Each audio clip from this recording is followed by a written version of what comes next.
Hello, viewers. I'm Vibhuti Jha, your host today, as always, and this is Jaipur Dialogue USA. So, today, wanted to focus on a remarkably important element that we are all grappling with in our time. So, news travels in this era of tectonic shift brought by technology. We communicate in different ways. Gone is the era when the news traveled through sources and it reached us 3 days later.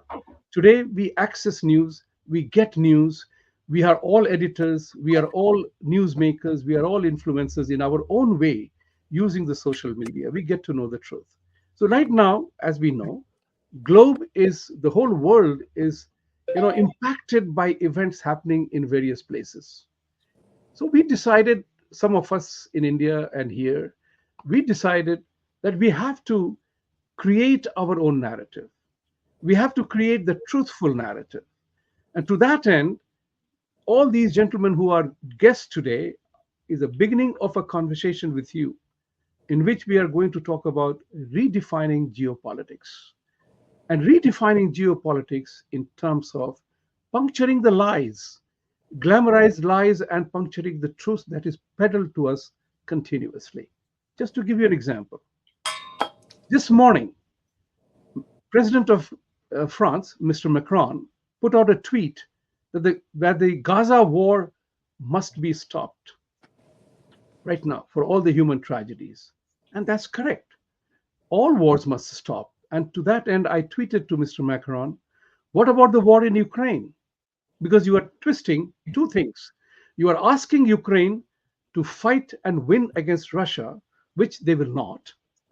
And you are asking Israel not to fight against Hamas because they can win. This is where people are now living an instant reaction to the things. So today I have great pleasure in introducing you the book that we all came across to put together along with several other authors is called Geopolitics Redefined, Puncturing Truths and Glamorized Lies. So I have great pleasure in welcoming Ambassador Pradeep Kapoor, who is well known, very well known, a globetrotter in his ambassadorial role.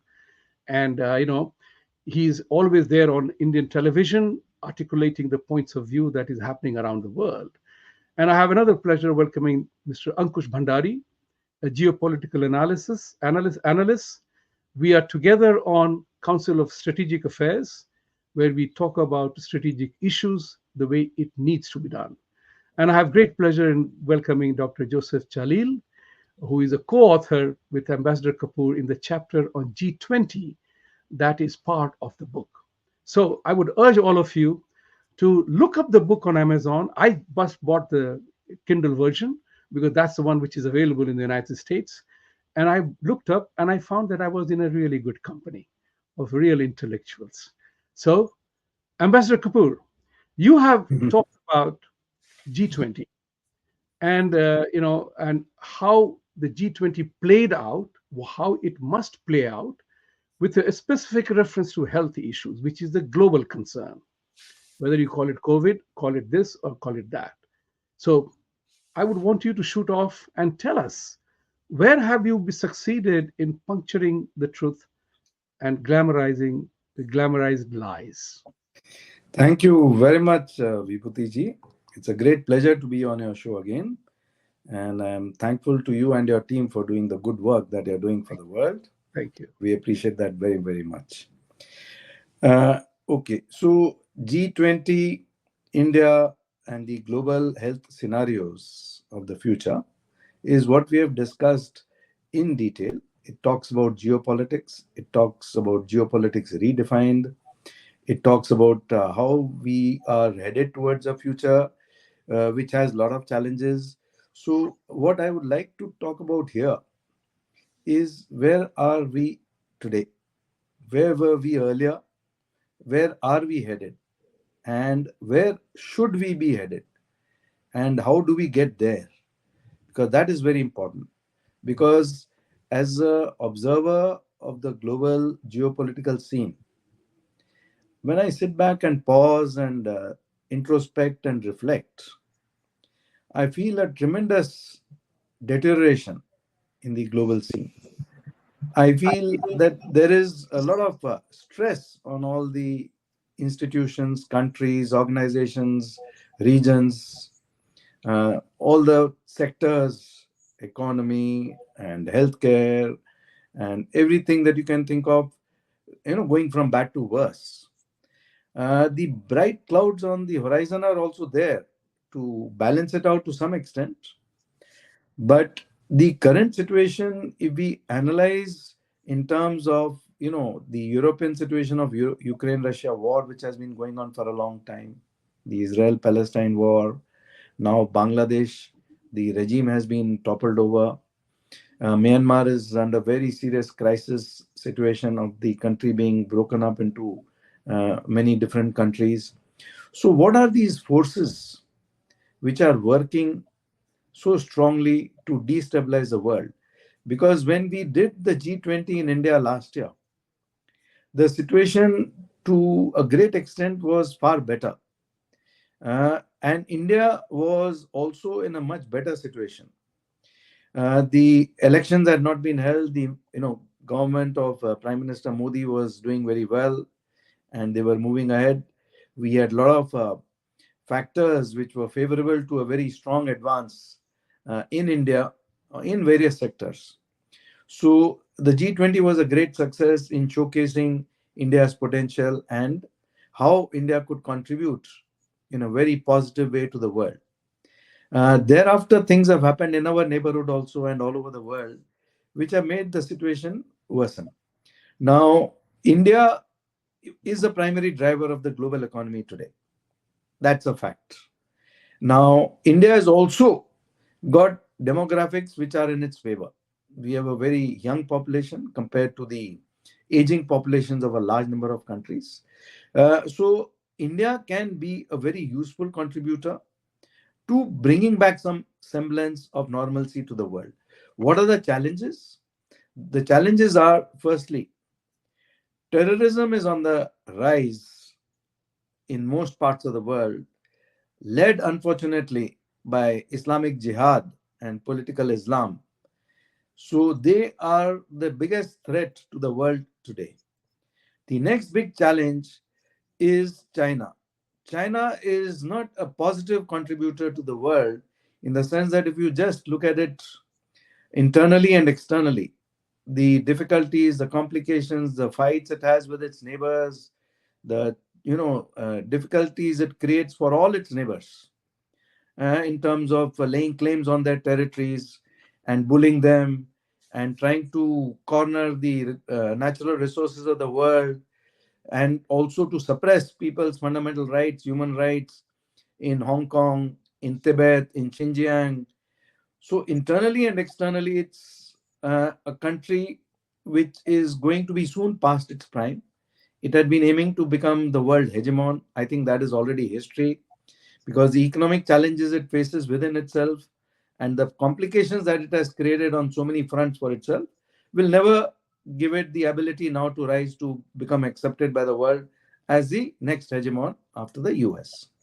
So that is another big challenge. The other big challenge which we face are the woke forces all over the world, and also particularly in countries like USA and India, which are leading the path to a lot of internal, sort of disparities, internal, not disparities, but sort of separations, divisiveness, fights, struggles, chaos. The other big challenge which we have is also the evangelicals in countries like the US putting in a lot of money and arguing. I don't know whether that is correct, everybody has to decide, but arguing for the freedom of religion. But their context is freedom of religion for them to be able to convert others to Christianity. So that is a distorted sort of definition of freedom of religion, which they are trying to force through in Burma, in India, in Bangladesh, and so many other countries. So that is going to be a very big challenge in Burma also in the next few weeks and months. So this is further compounded by organizations like the Open Society Foundation of George Soros, which is hell bent on creating disruptions in stable secular democracies like India and many other countries of the world, and also supporting in a very big way the leftist elements, the jihadi elements in the US, the woke elements in the US, and creating further destabilization. So, what we have tried to do in our chapter is to focus on India also, focus on the G20 also, and see how these can be leading organizations and country to take the world to a better future, not only in healthcare but in various other sectors also. I'm going to stop here for at this point Thank of you. time and give it back to you. Thank you very much, Ambassador Kapoor. You have, articulated the issues and the problems so meticulously, and pointed out all the details of that. So, Dr. Joseph Chalil, I'll come to you. I'll come to you for the simple reason that you are not only an MD, but you're also an MBA. So, what was the motivation to do MBA? That is a separate conversation. But as if you didn't have enough to do as an MD and doctor, physician himself. But share with us, considering what Ambassador Kapoor has said, where do you think is the focus on health and how has it shaped up? Everybody talks about global health. You are an allopathic doctor.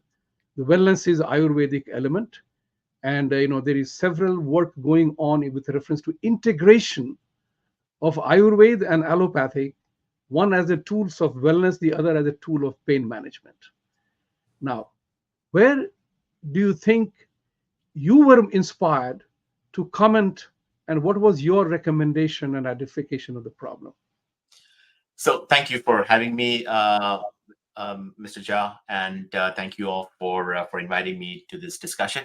Before we get into the healthcare, which is of course, we can talk about one thing. I just want to catch up on what Ambassador Kapoor just mentioned regarding how the West have managed the religions in India versus the West, because I thought it's very interesting. Because in everywhere in the world, when you talk about Christianity, I'm a Christian, I'm a Catholic.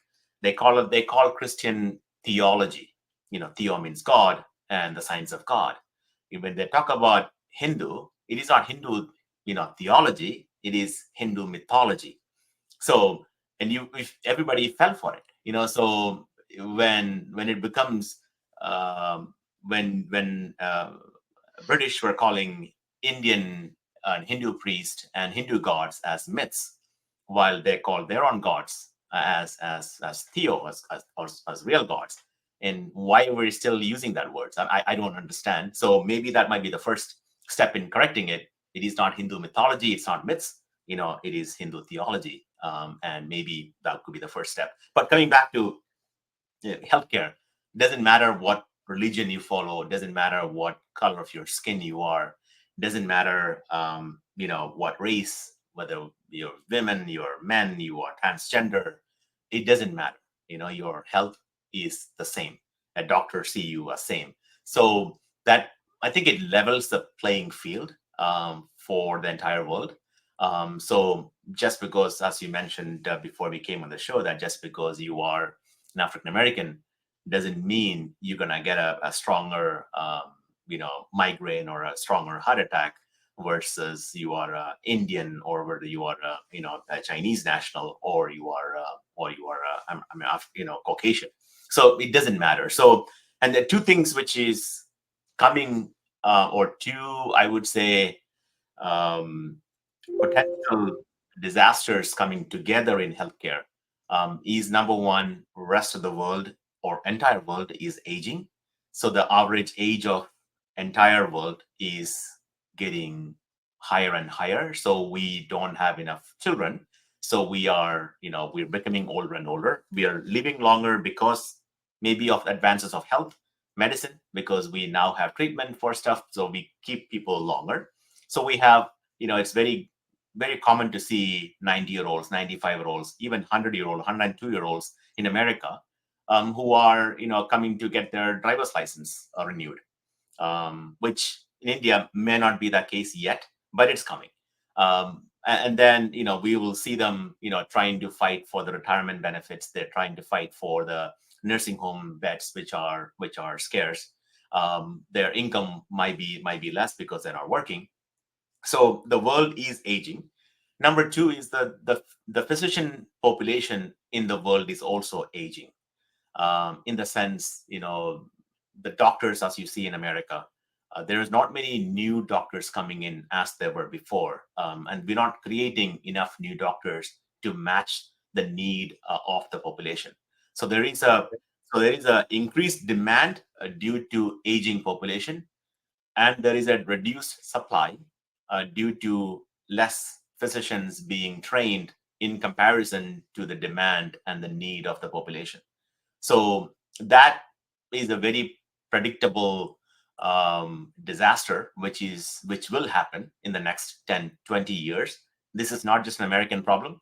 This is a European problem. This is a British problem. This is a, this might be even, a Japanese problem. This is an Australian problem. Only country which I would believe might be able to help in the situation might be India.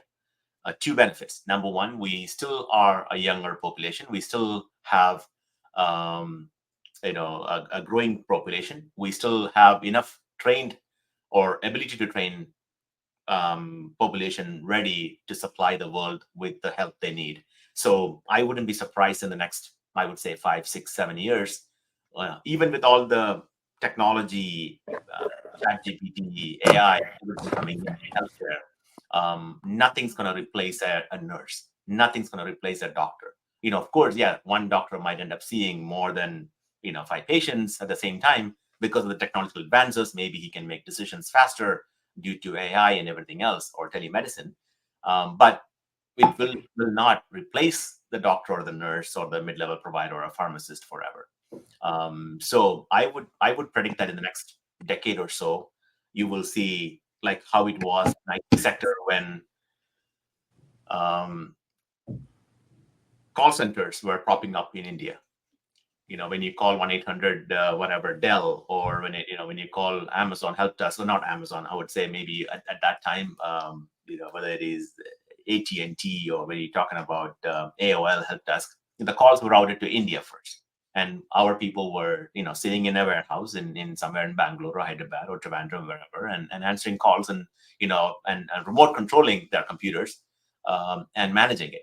And this could happen in healthcare. I would predict there could be hundreds of doctors sitting in a call center with multiple screens, seeing all the technology advances of foreign patients, American, German, European, whatever, and then diagnosing them and guiding them. Whoever needs to be cared in a hospital might need to be triaged and sent over. Who doesn't need to be could be managed with prescriptions and counseling, whatever. Especially like things like psychiatry, things like so those things can be managed remotely. You don't need a hospital visit, most likely. Of course, we need to improve our training of our doctors. We need to train them in global standards. We need to train them in foreign languages and culture. But given that can be done, we might be the only solution for the world. So healthcare might be the unifying factor in it. And the second thing is, in India, at least the allopathic medicine and the organic, or the Oriental Ayurvedic medicine, along with other factors of medicine, they all work together. They're not fighting with each other. An allopathic doctor doesn't object to someone taking a homeopathic medicine. Allopathic medicine doctor will always recommend you go see your Ayurvedic practitioner if you have a backache, if you have arthritis, if you have a knee pain. It's good to have a good diet. So in America, when we call healthcare, it is truly not health care, because I don't know any American doctor care about your health. They care about yours. If you get sick, yeah, we'll fix you because I get paid because you get sick. You don't get sick, I don't get paid. And so though there's no incentive in me keeping you healthy. A British system might be a little bit different because they have some GP system and incentives in maintaining, a healthier zip code.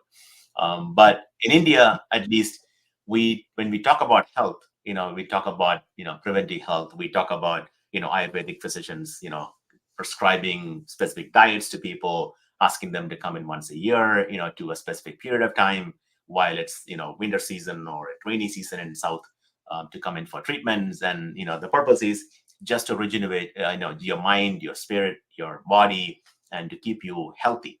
Hopefully, we can bring these, ideas to the rest of the world, and hopefully we can solve the world problems in healthcare along with other things. So I'm not saying healthcare is just the only one, but of course that's the question you had. Brilliant. Thank you very much for articulating your point of view, which is full of fun and fact. You said that we are not healthcare. We don't care for your health. We get paid to do what we are supposed to do, and that's a great candid confession, and I admire you for that. You also, both of you and Ambassador, talked about religion the way it is. Incidentally, to the viewers, my chapter in the book is about religion, and I have identified, because I believe in solving the problem. If you don't go to the root, then you are only clipping the branches or dressing up the leaves. I believe that if you want to solve a problem, you got to go at the roots of it. Do you want to do it? Because intuitively and instinctively, we all know when we eat badly. We all know what poor eating habits can lead to, but we don't do it. It's so easy to watch 3 hours of a football game, but so difficult to do 20 minutes for meditation or doing something breathing exercises. That's the balance that people have missed, because I theorize that the value of current consumption far outweighs any future potential gain. So, let me enjoy myself. We'll see what happens tomorrow. The other part, the religion part that you brought in, you are a Catholic. I admire you saying, and I appreciate you saying, that Hindu element was made as a mythology by Catholics and other Christians, whereas in reality it is a religion. That's why you will be glad to know, Dr. Joseph, that we have also decided to, and actually launched in the last couple of years, that the Hindu religion is a study of truth, not study of mythology, because everything is out there. Without getting into much of it, I also touched upon the conversion issue, which Ambassador Kapoor was talking about, in which I said that, look, God is the ultimate magician, and we all agree with that. We have no confusion on that. If he wanted Vibhuti Jha to be Joseph, he could have done it like this. Or if he wanted Joseph to be Muhammad, he could have done it like this. But he made you and I the way we are. You need to, what you call, you need to have that kind of an openness, that we are born in a particular way, in a particular location. That's what is important for us to know, is that conversion, I have opined, that is a sin against God's original intent. This is what I opine. You can prove me wrong. That's perfectly fine. You can disagree with me, but my opinion is that conversion is a sin against God's original intent, because he could have made Ankush, Joseph, Vibhuti anything he wanted. Color, black, white, born in Norway or Sweden or anywhere else. But he chose us he did it to us what he did. This is who we are. So how am I right in telling Joseph, oh, you are wrong, and become me, then only you will have true liberation or moksha? It's totally wrong. It's your way of life. Be happy with it. Like I have opined to Christians and Muslims alike, I'm delighted that you found Jesus as your ultimate savior. Good for you. Leave me with my Krishna. That's it. That's all I want. I don't want you to interfere. We don't say you are wrong. I'm saying be happy the way you are. Let's sing the song together. Don't worry, be happy. Let's sing that song together. And likewise, I tell the Muslims, if you found that Allah is the supreme, good for you. Back to the same statement. Leave me with my Krishna or Kali or Durga. Doesn't matter. This is the message which I have conveyed in my article, and I would urge people to look it up, because you will hear thoughts which are truly remarkable, different, as you heard from Dr. Joseph and Ambassador Kapoor. Now, I'm coming to Ankushji. Ankushji has contributed 2 chapters in the book. Both are remarkably explosive. I read them, and I compliment Ankushji for doing those chapters so very honestly, so very factually, and stating what it is. But I want to go on to the topic of halal that you talked about. The halal is a global economy. I remember 15 years or 20 years ago reading a New York Times article praising an entrepreneur, a Muslim entrepreneur, who has brought about halal as a $50 million business in the United States. He was very widely praised, and kudos to him. This is a free economy. But where do you find the justification of halal for you and I and everybody else? Okay. That's one thing which is very important. And what is the issue on which the three of us or the people who are watching can say this far and no further? Okay, sure. Yeah. First of all, namaste and good morning to all the speakers over here. And thank you, Vibhuti ji, for inviting me. I think this is my first interaction on your channel with you. And as Kapoorji and Dr. Joseph also mentioned, and you also said about Islamic, terror, which is spreading its wing all over the world. One thing I want to share on your platform is that who is sponsoring that? Do you think a common man like me and you who are non-Muslims are sponsoring? Yes. Absolutely yes. So if you want to say it's not my fault, then you have to dig in yourself how you are sponsoring unaware of it. Not deliberately, but you are unaware of it. If you see the term halal, we heard it all the time. I am very proud to say that I was born in an India in which we embrace every religion, Christianity, Buddhist, Hindus, anybody, right? So when we were growing up, we always say halal means it's permissible or lawful as per the Islam, right? But this term halal, it has taken on a very pretty prosperous meaning. If you see in the last couple of decades, especially after the Iranian Revolution of 1979, and this halal economics is a brainchild of Iran only. So now they are saying, earlier we said, okay, this is a halal meat, we have to take it.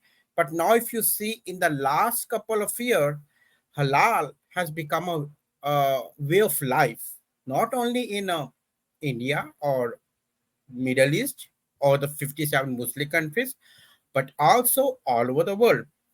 Whether you are in Europe, in UK, in Australia, in America, it doesn't matter. In Russia, it doesn't matter. It has become approximately 2.5 trillion economy by 2020, and by now it must have crossed 3.5 trillion economy. So the economy of halal is bigger. If you see the economy wise, almost third or fourth economy of the world. It just surpasses India. If we say India is 3.4 or 3.5 trillion economy. And it's not the halal on the meat, it's everywhere. It's everywhere. You can see halal additives in the pharmaceutical industry. You can see halal cosmetics. You can see halal feed, halal drugs and vaccines, halal finance, halal tourism, halal means it has become like a way of living in the world. You can have halal parks. You can have halal logistics. So even halal fashions, which is not permissible within Islamic law.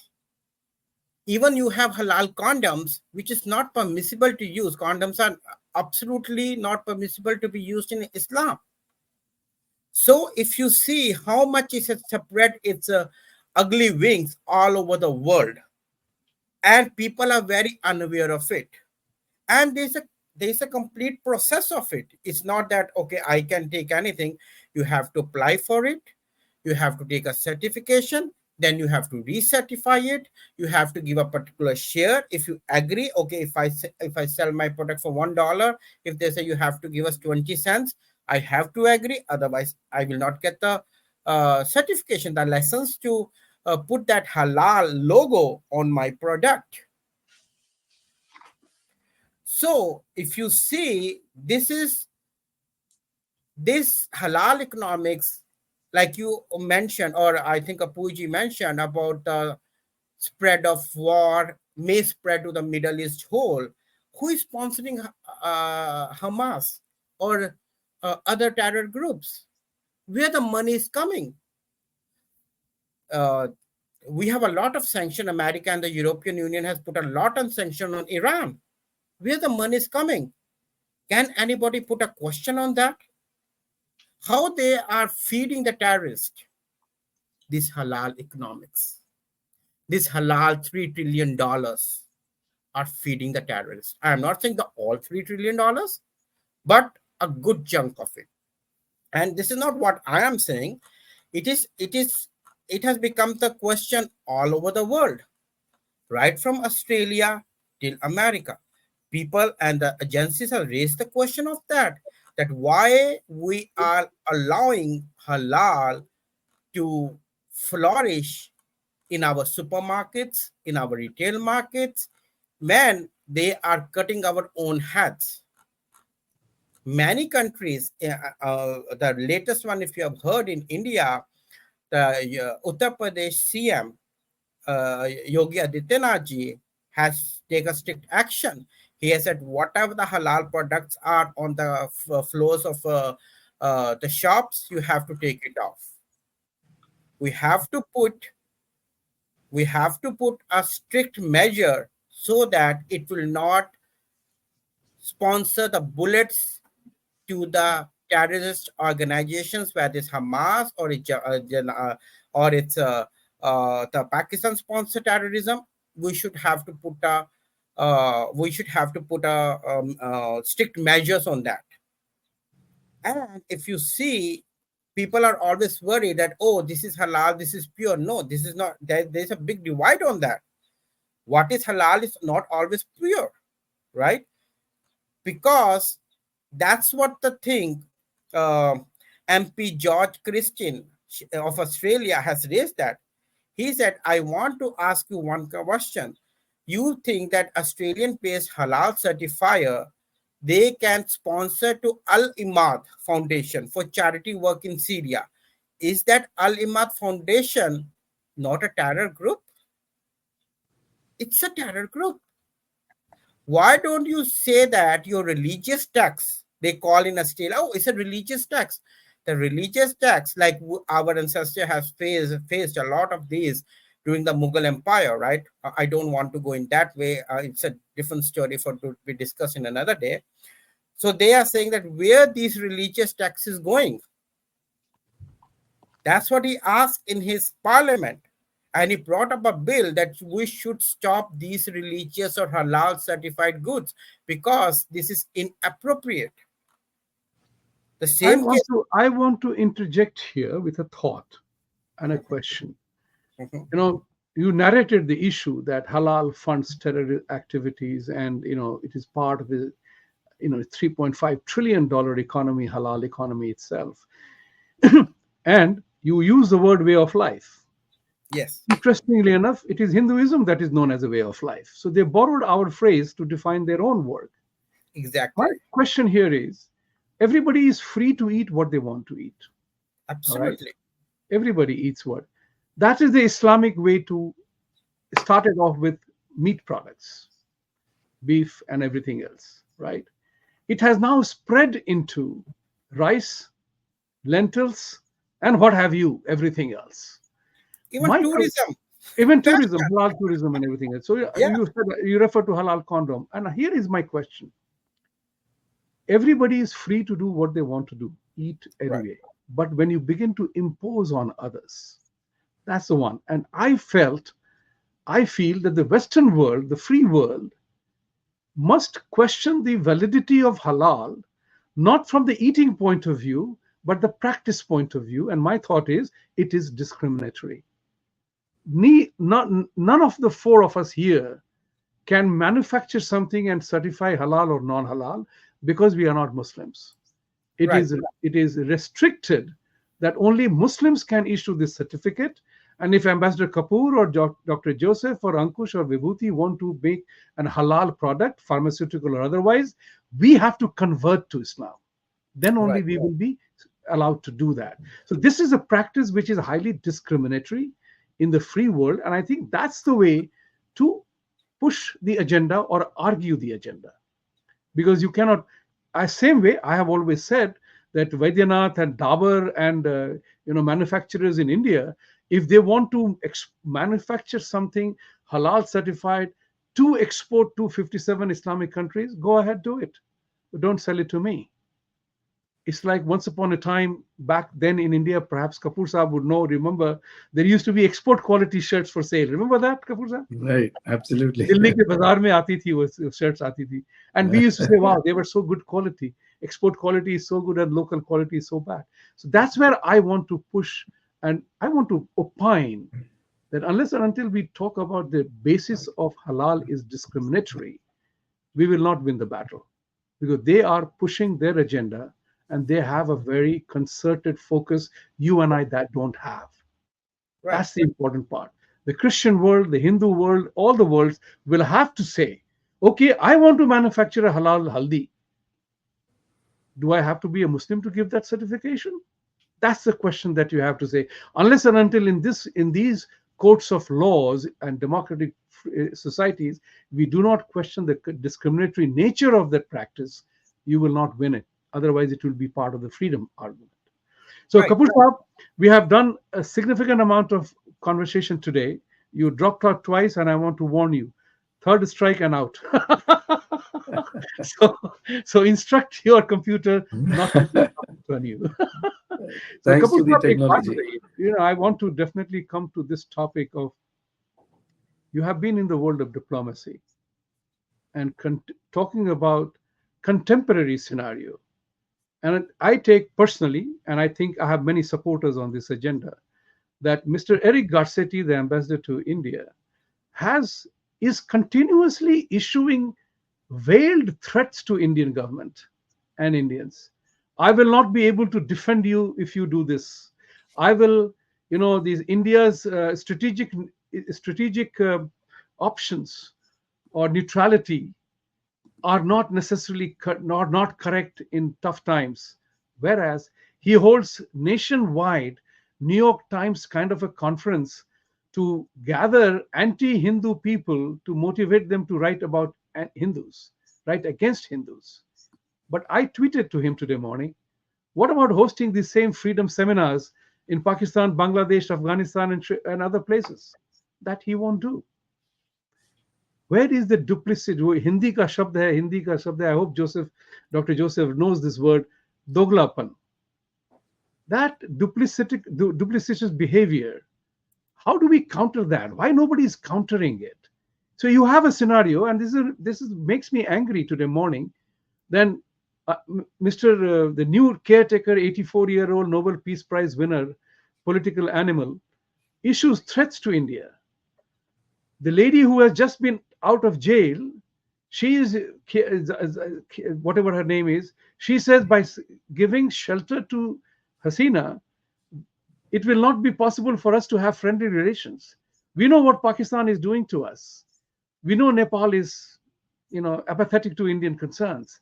And we have Sri Lanka where China is including. Where does the root of these neighbors being so anti-India, and why are we not succeeding in taking care of those matters?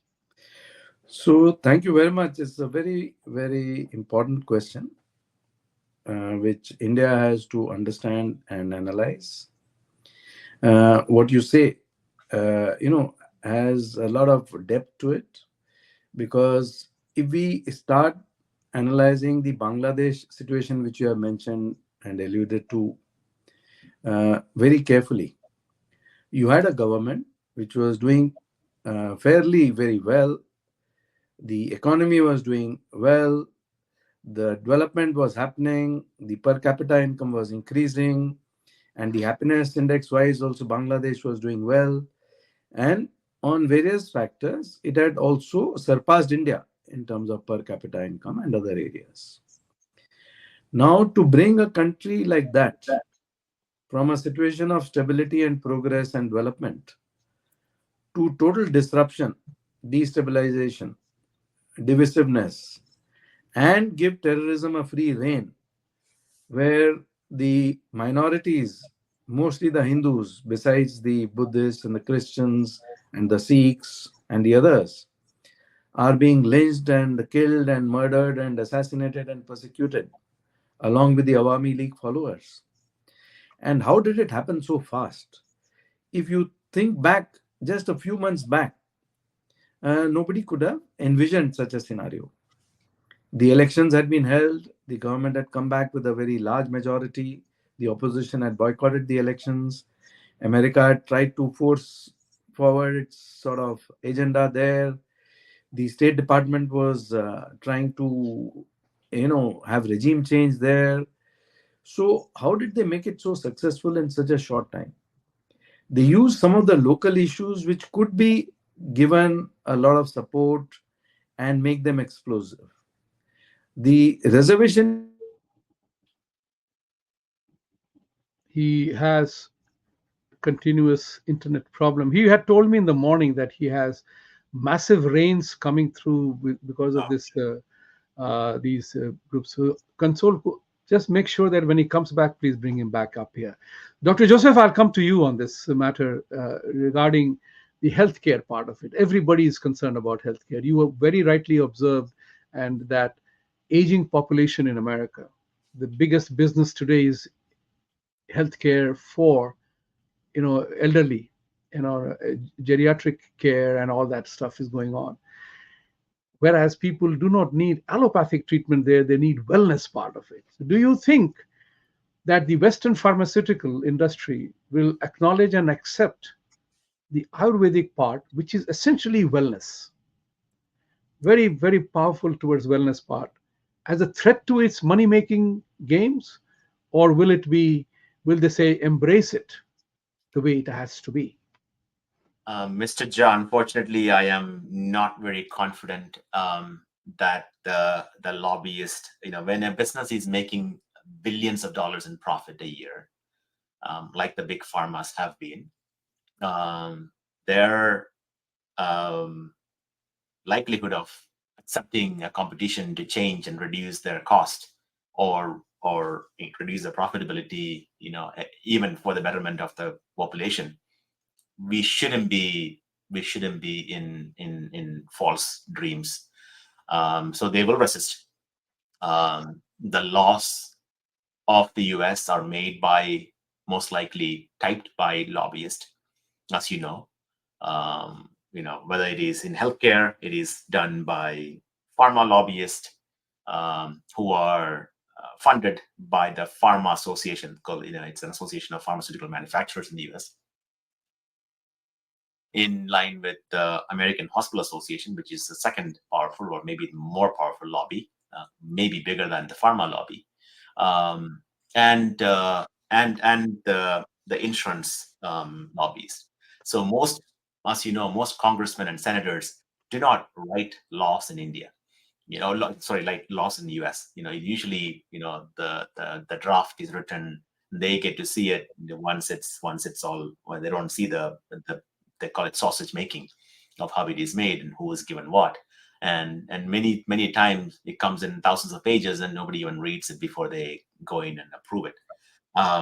But it's like Obamacare. When you will find out once it's passed, what really happens to it. So it's very similar. That I don't think the world is ready yet, unless the system collapses.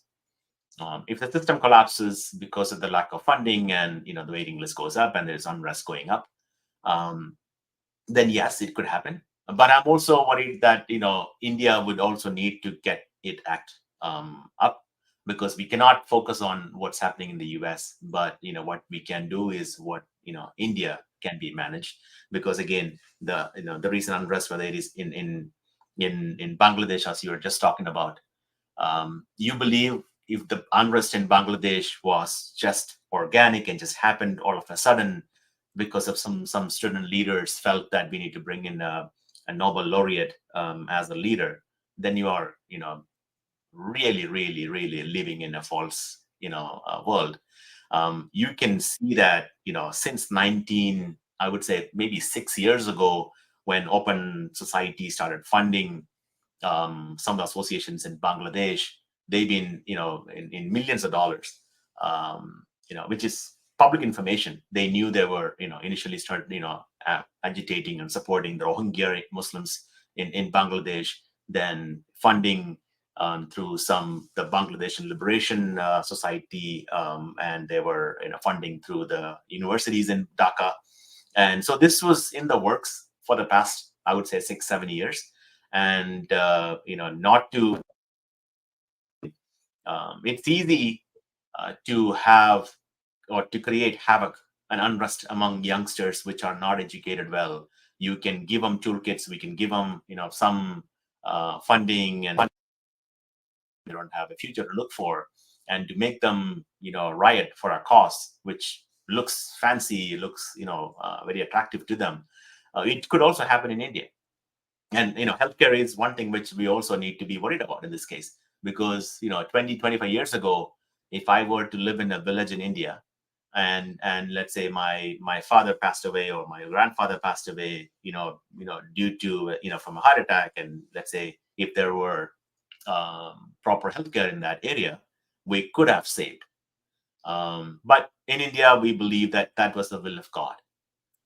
Indians treat death with grace, because death is not a fight between life and death, and then you lose and you die. Right? In India, it's you accept death with more grace. You don't fight it. You're not. Indians usually are not the ones taking a chemotherapy for a patient's life, to prolong his life for like a few more days or a few more weeks. In America, it's the other way around. It's a whole philosophy is wrong here. Here, it's a fight between life and death, and you lose and you die, and nobody want to be a loser. So because they don't believe in reincarnation, they don't believe in life after death, they don't. So it's a different concept that the entire world ends after death. I believe Hinduism, to its credit, bring in that death may not be the end of everything. So and having a graceful, peaceful death might be a beginning of a better things in life. You don't want to be in suffering anymore. So which also brings in the tension that let's say the youngsters or the village members in India may not in the future believe that, hey, the death happened because it was God's will and I died. They would demand that, hey, in tertiary villages, I need to have the same abilities or medical facilities available to me, same as in Delhi or Bangalore or Chennai, and that would create unrest. So healthcare could create unrest if it's not given. So I've been pushing the government of India, and we've been writing several articles in Indian newspapers regarding how the primary care in India need to be invested in and improved upon, because the PHCs, the primary health centers in India, are the main centers where care should be given. If we don't prevent, one of the challenges India has or not have is that India hasn't been focusing on preventive health yet in allopathic medicine. Of course, in Ayurveda, in homeo, yes. In allopathic medicine, there is no annual physical exam. If you go to a doctor's office, just to say, I want to come in for a checkup, they'll kick you out in India, because ultimately they need a history of presenting illness to start with. There's no illness, there is no visit. I was a government doctor in India. If you come to me and saying, hey, I'm here just to check up, I said, sir, please, I would nicely say, but we have hundreds of people who deserve my time. I don't have time to make sure you're okay. I mean, you should be okay. But that need to change.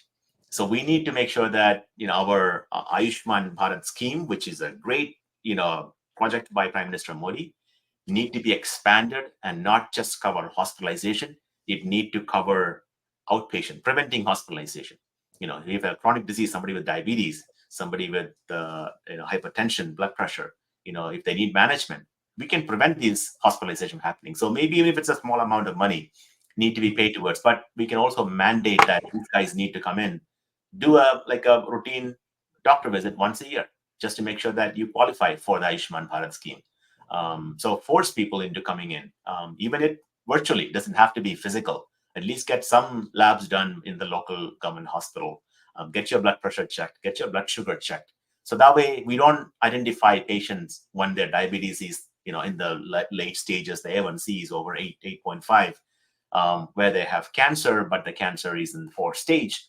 We could have found it early, prevented it, and hopefully made it better. But again, ultimately, I'm saying no country is perfect in healthcare, as opposed to other things. I know Ambassador is back. So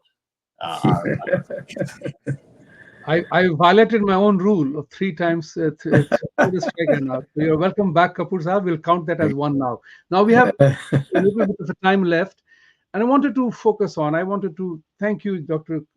Chalil, for mentioning that to the credit of our way of life, we think about life after life. Death is a welcome event to happen, an inevitable truth to happen. And you will be very happy to know that I just yesterday did a show with Mr. Jeffrey Armstrong. Please Google him. He's an American, but he has completely embraced the Hindu philosophy. And we were talking about it. And I particularly threw the subject to him with this reference that the world in turmoil, does Bhagavad Gita offer any solution to that? And he said the problem with the world actually is that the non-Hindu world believes in one life. yeah, So that's why it's a fight against death. You are not going to win. That's the problem. He says if you accept it, that there is a time motion analysis which Hinduism talks about, the consequences of being who you are, then you understand life better. But if everything is to happen in this life, then my enjoyment must happen in this life. I must live longer. That becomes the goal, and that creates a problem. So it needs a theological re-look at the perception of reality in a different way. And that program, once we are uploading it in a day or two, I'll share that with you specifically to watch it. Because here is an American who has embraced this and talks about, you refer to that, and I said, wow, Jeffrey was so right.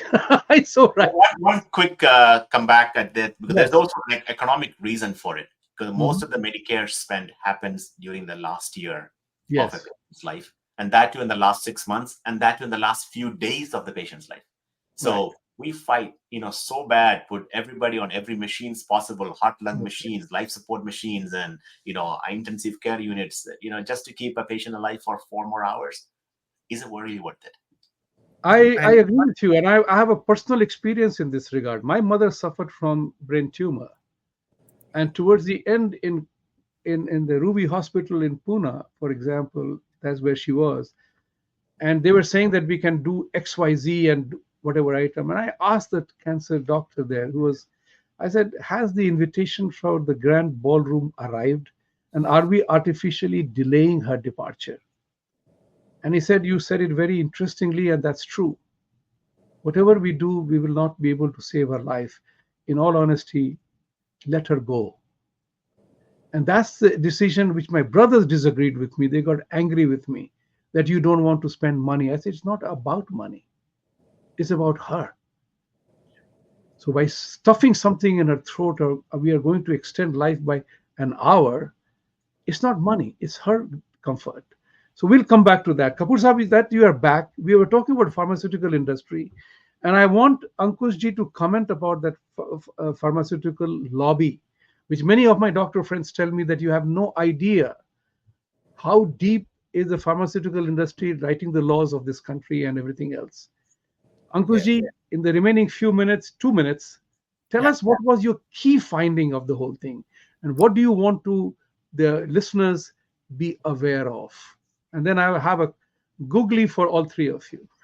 Okay.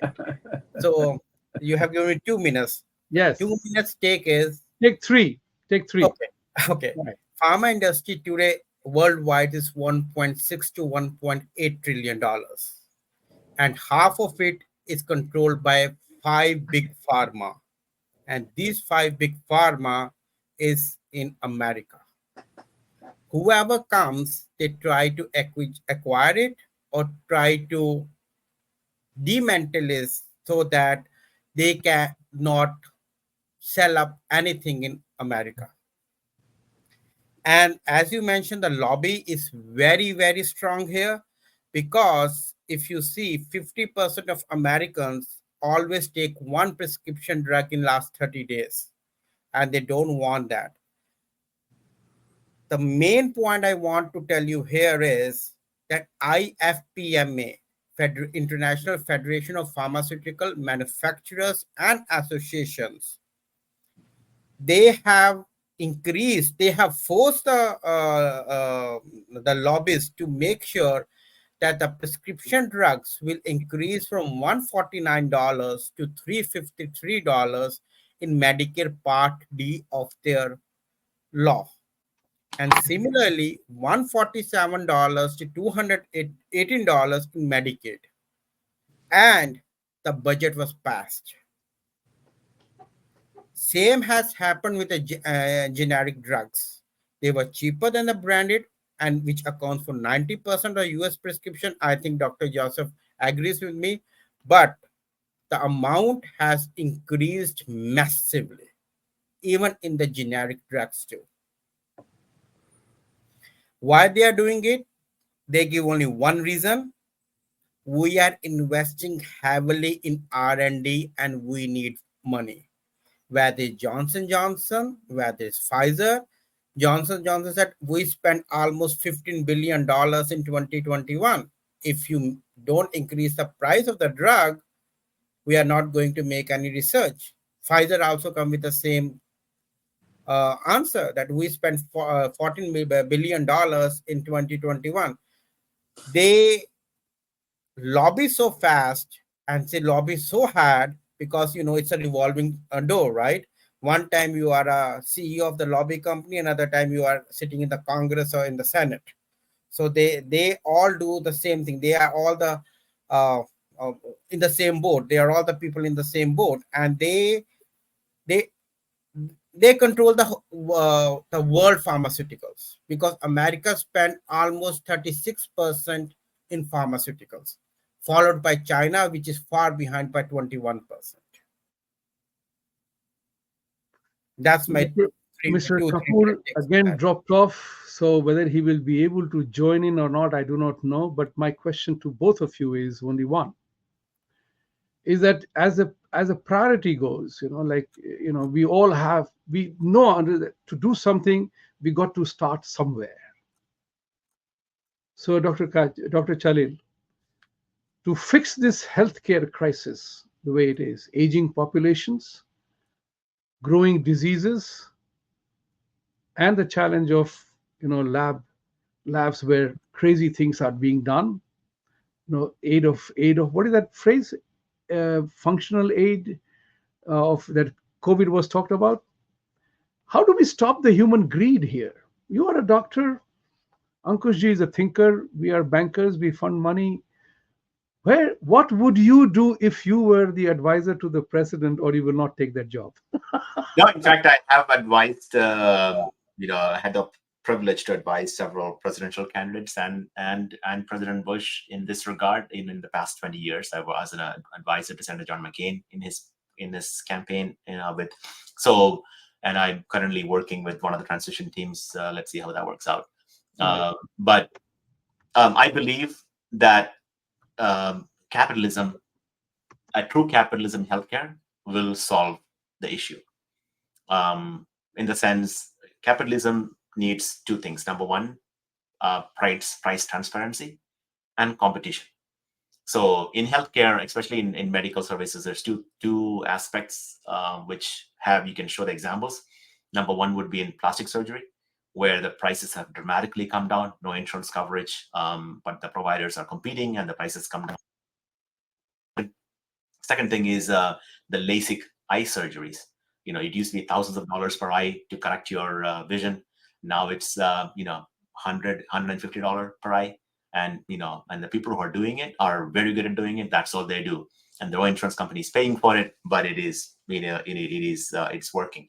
But here the problem is the hospitals do not disclose prices. The pharmaceuticals does not disclose prices.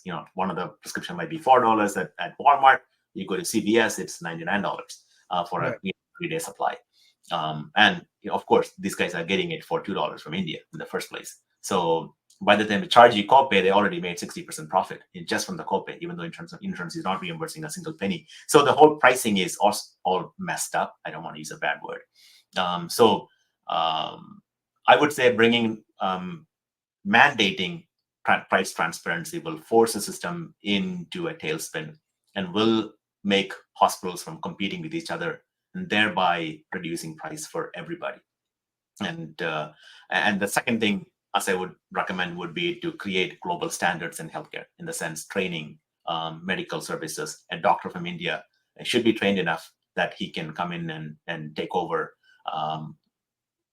let's say, any pandemic or whatever situation might be worldwide. And the third thing is the license Raj. Even though we say this is big in India, it is worse in the US. A doctor who's licensed in New Jersey cannot see a patient in New York, even though it's 2 miles away. They're trained in the same way, they have license in the same way. A nurse who's there could not go in and work in a hospital in New York versus New Jersey. But in the event of telemedicine, how could that work? So, we take away, create national licensing for physicians, for therapists, for nurses, bring in competition, the system will fix itself, and bring in global standards. So at the annual time is short, so I'll stop at that. Thank you. Thank you. Kapoor Saab, since you are back, my question is very simple. You have done an incredible book you wrote around the COVID time, and that book has been very well received. So if you were to, where is the starting point for change in pharmaceutical industry lobbying and the way they control the entire universe of healthcare? 1 minute. Thank you very much. But technology has been posing challenges today, which have Yes. been very difficult even for IIT graduates. So we will discuss that separately offline Yes, later. we will. But after doing a lot of study and research and understanding the background of the pharmaceutical industry and the insurance industry in healthcare, and seeing that their focus is not on the root causes of healthcare, how to have wellness, how to have sort of people who are like Dr. Chalil has also mentioned, you have also mentioned, and Ankush has mentioned, you help people live a better life through wellness. That thing is catching on through meditation, through yoga, through sort of good diet, good food, Ayurvedic food, Sattvic food, so good exercise.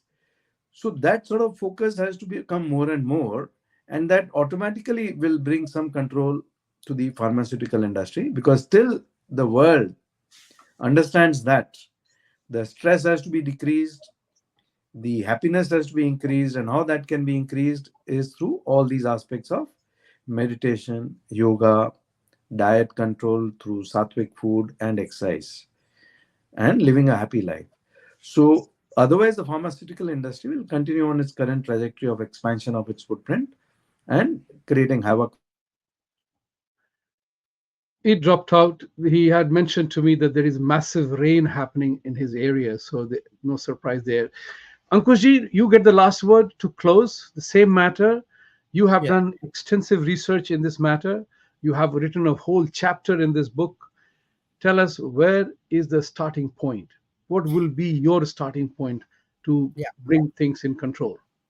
And one thing also I want to let you know, I'm a pharmacist. I did Yes. my school in pharmacy and then I did my master's in computer sciences.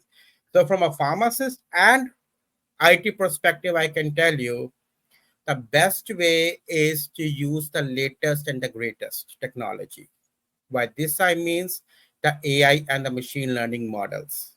I give a whole presentation to the Gita University in Panipat in India, how those kids can adapt to it. It's a challenging and very fascinating field.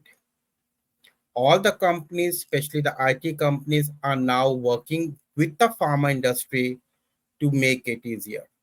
Instead of spending billions and billions and billions and dollars on R&D, and then if it fails and saying that, okay, I have to increase the price from $1 to $5 because my R&D is too much, why don't you use the AI models and decrease your R&D spending so that you don't take from the pocket of a patient who is already in pain and keep the medicine under control, the price of medicine under control.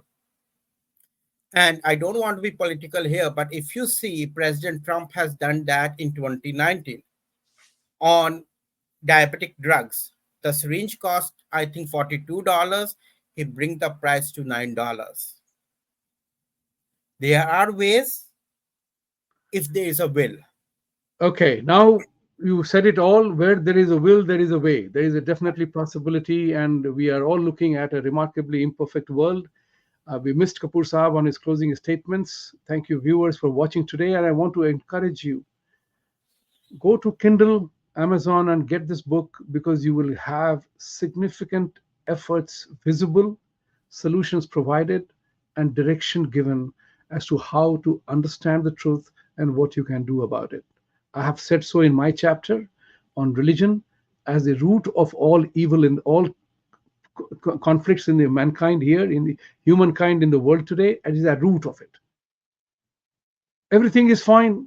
I have also alluded to the fact that, hey, there are various kinds of food in the world. Can I say that my food is the best in the world? It's per the geography, the ingredients available. Uh, Kerala dosa is different than Tamil dosa, and Tamil dosa is different from Kannada dosa, and the dosa that you make in a Punjabi restaurant. There are different dosas, but you eat what you like. Doesn't mean that this particular thing is the finest in the world. That's the important part to understand. And I have also proposed that we stop using the word tolerance. Oh, we have to display tolerance towards others. No, tolerance is a bad word, is a negative word, which means that you have to accept something on a no choice basis. I am saying replace tolerance with acceptance and respect for the way Joseph is, way Ankush is, the way Vibhuti is, or way Pradeep Kapoor is. That's the way. Because unless and until we accept individual differences, all talk of DEI is a hogwash. That's the important part. A cricketer is not a tennis player. A tennis player is not a sprinter in Olympics, and a diver in Olympics can't be a basketball player. Let's kind of respect each one's ability, each one's capability, and each one's intention to be best at what he or she is. With these words, I will say, Satyamev Jayate, truth must triumph, and for truth to triumph, we got to stand for it.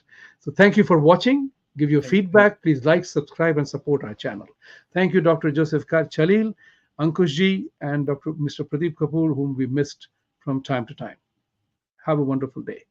Thank you. Thank you. Thank you.